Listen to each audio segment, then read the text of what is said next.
You know that feeling when you've cooked a lovely meal, and there's just enough left over for tomorrow? It's so convenient. Isn't it a quick reheat? And lunch or dinner is sorted. Saves time, saves money, feels resourceful. But what if I told you that this innocent-looking habit, one we've probably all done for years, could actually be silently undermining your health? What if some of those everyday leftovers, when reheated, transform into something far less nourishing, something that could even be causing you discomfort, sickness, or worse, without you ever realizing the connection? It's a painful reality that sometimes the very things we do to simplify our lives can carry hidden risks, especially as we get a little older and our bodies become a bit more sensitive.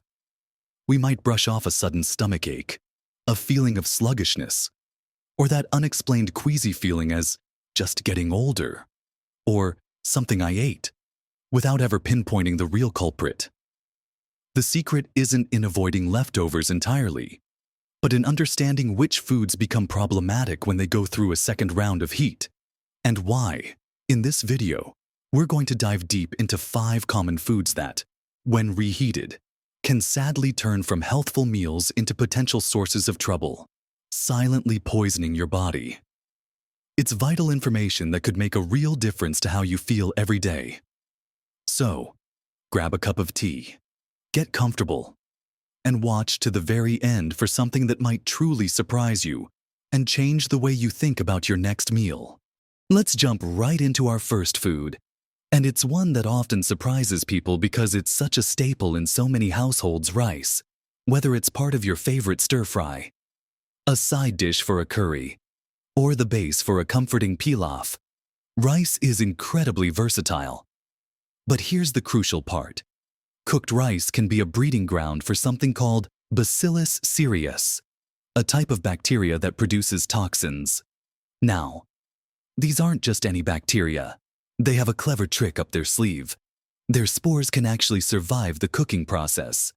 That's right, even after you've boiled or steamed your rice to perfection. These little spores are still there, lying dormant. The real trouble begins once the rice starts to cool down and sits at room temperature. This is the perfect warm, moist environment for those dormant spores to wake up and multiply rapidly. As they multiply, they start producing toxins. And here's the really alarming bit. These toxins are heat-resistant. So, even if you reheat your rice until it's piping hot, the bacteria themselves might be killed. But the toxins they've already produced will remain, ready to cause you a whole lot of discomfort. What kind of discomfort are we talking about? Well, food poisoning from Bacillus cereus can manifest as 2 main types of illness.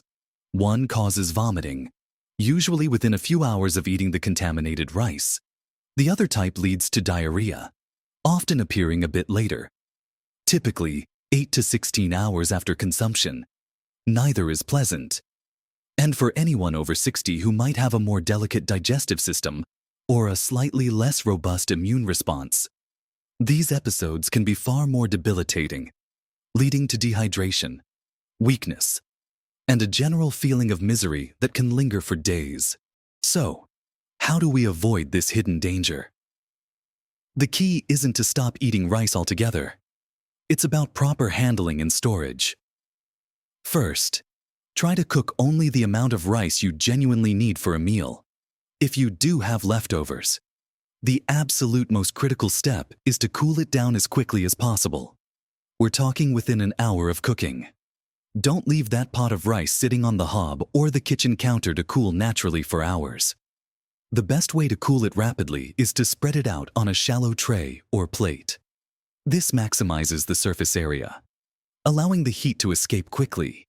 You can even divide it into smaller portions if you've cooked a large batch. Once it's cool to the touch, and remember, that's within an hour, get it straight into the refrigerator. Your fridge is your best friend here, as it slows down the bacterial growth significantly. When it comes to reheating, there are a couple of golden rules. Always make sure the rice is reheated thoroughly until it's steaming hot all the way through. Not just warm in the middle. Stir it well to ensure even heating. And critically, you should only ever reheat rice once. That's right, just one reheating cycle. If you cook rice, cool it, refrigerate it, reheat it, and then have leftovers again. You must discard them. Reheating it multiple times creates multiple opportunities for those spores to activate and for toxins to build up. Think of it like this: each time you reheat, you're playing a game of Russian roulette with your digestive system. Let me give you a common scenario. Perhaps you ordered too much Chinese takeout last night, and there's a generous container of fried rice left over. You leave it on the counter overnight, thinking nothing of it, then pop it in the microwave for lunch the next day. That overnight lapse, allowing the rice to sit at room temperature for hours, is precisely where the danger lies. Or maybe you made a big pot of rice for a family dinner, served it, and then left the remainder in the pot on the stove for a few hours while you cleaned up or chatted. These seemingly innocent actions create the perfect environment for those Bacillus cereus spores to get to work. For us seniors, paying close attention to this is even more important. Our immune systems aren't quite as robust as they once were, meaning we're more susceptible to foodborne illnesses, and the recovery can be slower and more difficult. A bout of food poisoning isn't just an unpleasant few hours. It can lead to significant dehydration, fatigue, and can even exacerbate existing health conditions. So, next time you think about reheating that bowl of rice, remember these simple guidelines. Cool it fast, refrigerate it quickly, reheat it thoroughly just once, and if in doubt, throw it out. It's a small change in habit that can make a big difference to your well-being. Now that we've unraveled the truth about rice, let's turn our attention to another very common culprit that often finds its way into our leftover meals: chicken. Chicken is a fantastic source of protein, incredibly versatile, and a staple in countless dishes. But much like rice, it carries a significant risk when it comes to reheating, particularly if it hasn't been handled correctly from the start. The primary concern with chicken is the potential for bacterial growth, specifically common culprits like Salmonella and E. coli. These bacteria are often present in raw chicken, and while thorough initial cooking usually destroys them, the danger resurfaces when chicken is cooled and then reheated improperly. The issue isn't just about the bacteria surviving. It's also about how the protein in chicken changes when it goes through a heating and cooling cycle, especially if it sits at room temperature for too long in between. When chicken is cooked, the protein structure alters. If it's then allowed to cool slowly, or left out for an extended period before refrigeration, bacteria can multiply rapidly on its surface. When you then go to reheat it, if that reheating isn't thorough enough, or if the chicken has been through multiple heating cycles, you're essentially creating a breeding ground for these harmful microorganisms. Reheating chicken can also affect its protein composition.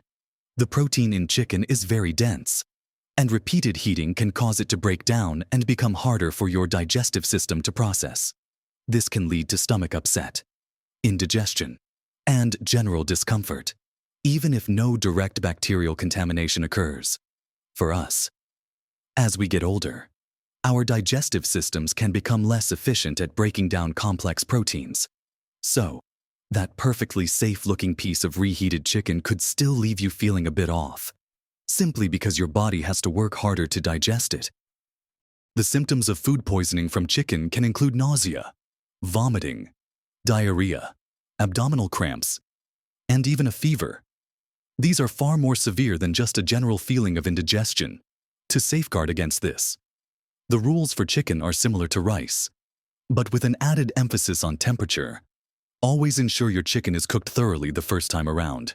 No pink bits anywhere, especially near the bone. If you have leftovers, cool them down as quickly as possible.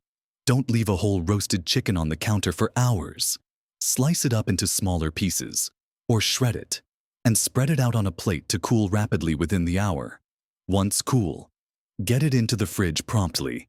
When you decide to reheat it, it is absolutely crucial that the chicken is steaming hot all the way through, not just warm. Use a food thermometer if you have one to ensure it reaches an internal temperature of 74 degrees Celsius or 165 degrees Fahrenheit. This temperature is necessary to kill any lingering bacteria. Just like with rice, chicken should only be reheated once. Repeated reheating is a recipe for disaster, as each cooling and warming cycle gives bacteria more chances to multiply and thrive. Let's think about that leftover roast chicken from Sunday dinner. It's so easy to just pop the whole carcass in the fridge, or leave the platter out for a little while after everyone's eaten. But taking those few extra minutes to carve it up, put it into shallow containers, and get it into the fridge quickly makes all the difference. Or perhaps it's a chicken casserole you made for one, and you're planning to portion it out for the week. Make sure each portion is properly cooled and stored, and only reheat what you're going to eat right then and there. Your stomach will thank you for it. Moving on from our feathered friend, let's talk about another common and beloved food, potatoes. Whether they're baked, mashed, roasted, or part of a delicious potato salad, potatoes are a comfort food for many. However, when it comes to reheating, particularly baked potatoes, there's a very serious, albeit rare, risk we need to be aware of: botulism. This isn't like the stomach upset from Bacillus cereus or Salmonella. Botulism is caused by a toxin produced by the bacteria Clostridium botulinum, and it can be incredibly dangerous, even life-threatening. The tricky part about Clostridium botulinum is that its spores are commonly found in soil, meaning they can easily be present on the surface of potatoes. These spores can survive the cooking process, even in a hot oven. The real danger emerges when cooked potatoes, especially those wrapped tightly in aluminum foil, are left to cool slowly at room temperature. The foil creates an anaerobic environment. That means an environment without oxygen, which is exactly what Clostridium botulinum loves. In these oxygen-free conditions, the surviving spores can germinate and produce the botulinum toxin. Unlike some other foodborne illnesses, you won't see, smell, or taste this toxin, making it a silent but deadly threat. Symptoms of botulism are very distinct and serious. They typically begin 12 to 36 hours after consuming the contaminated food and can include blurred or double vision, drooping eyelids, difficulty speaking or swallowing, muscle weakness, and even paralysis. It's not something to take lightly. So, how do you prevent this? The most crucial step for baked potatoes is to remove them from any foil immediately after baking. As soon as they come out of the oven, unwrap them. This exposes them to air and allows them to cool rapidly. If you're not eating them right away, or if you have leftovers, cool them quickly and refrigerate them promptly. Just like with rice and chicken, spread them out to cool. For mashed potatoes or boiled potatoes, the same rule applies. Don't leave them sitting on the counter for hours. Get them into the fridge as soon as they've cooled down, ideally within an hour or two of cooking. And if a potato, especially a baked one, has been left out at room temperature for more than 2 hours after cooking, particularly if it was still wrapped in foil, it's best to err on the side of caution and throw it out. It's simply not worth the risk. Think about a cozy night in, where you've baked a couple of large potatoes, perhaps loaded them with toppings, and then just left the leftovers, still wrapped in their foil, on the counter overnight. This seemingly harmless act is creating that perfect, dangerous environment. Or a big batch of mashed potatoes made for a holiday gathering.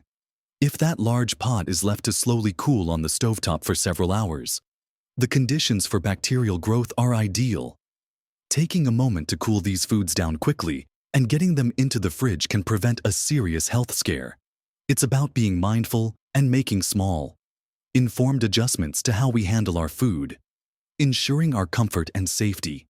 We've covered some major categories that are often present in our kitchens, but there are a couple more unexpected items on our list that deserve your attention, because they often fly under the radar. Let's talk about spinach and other leafy green vegetables. Greens like spinach, kale, and even beetroot have a reputation for being incredibly healthy, packed with vitamins and minerals, and they absolutely are. However, they also contain high levels of compounds called nitrates. Now, nitrates themselves aren't usually the problem. It's what happens to them when they are cooked and then reheated, or allowed to sit at room temperature for extended periods. When these cooked nitrates are exposed to certain bacteria, or undergo repeated heating, they can convert into nitrites. While a small amount of nitrites isn't inherently dangerous, consuming them in larger quantities, especially repeatedly, can be problematic.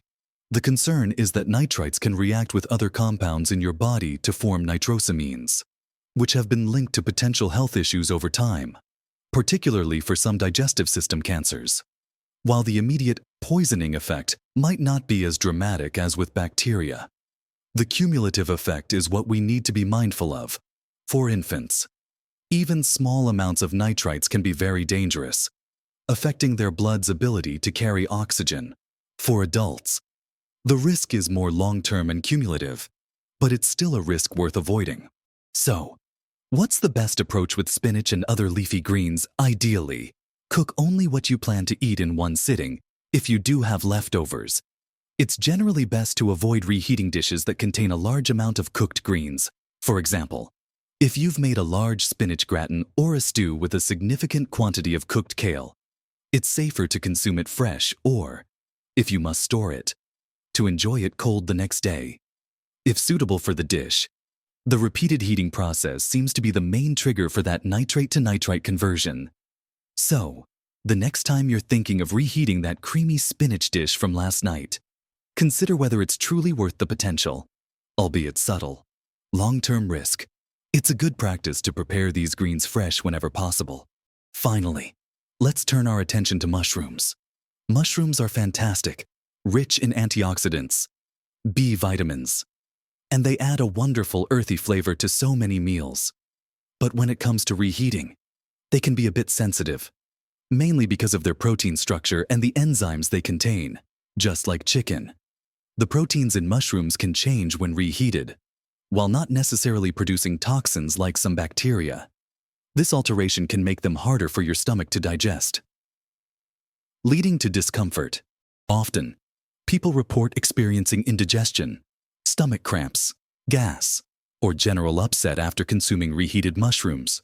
This is largely due to the degradation of their proteins and the activity of certain enzymes, which can sometimes produce compounds that your digestive system struggles with. This effect is usually more pronounced the longer the cooked mushrooms have sat out before refrigeration, or if they've been reheated multiple times. The best way to enjoy mushrooms safely is to eat them freshly cooked. If you absolutely must reheat them, ensure they were stored correctly from the beginning, cooled quickly, and refrigerated promptly after the initial cooking. Then, when reheating, make sure it's done very quickly and thoroughly. Some experts even suggest that if you cook mushrooms as part of a larger dish, like a casserole or a sauce, it might be safer to reheat the whole dish thoroughly, rather than just the mushrooms on their own. But as a general rule, if you're concerned about digestive comfort, it's often better to cook smaller portions of mushrooms for immediate consumption or to simply enjoy them cold if they are part of a salad or other cold dish. Think about that delicious mushroom soup you made for dinner. If you have leftovers, and it's been properly chilled, heating it up the next day might be fine for many. But if it sat out for hours, or if you plan to reheat it multiple times, you might find yourself feeling a little queasy. The key here, as with our other foods, is mindfulness and proper handling. So, there you have it, 5 common foods that, while perfectly healthy and delicious when fresh, can become problematic and potentially cause you discomfort or even harm when reheated improperly.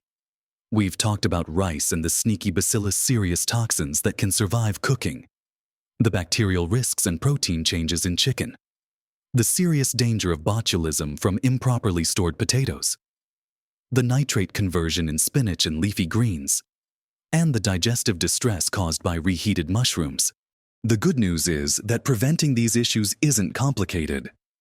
It boils down to a few simple principles. Cook only what you need when possible. If you do have leftovers, the golden rule for all these foods is to cool them down as quickly as possible, ideally within 1 hour, by spreading them out or dividing them into smaller portions.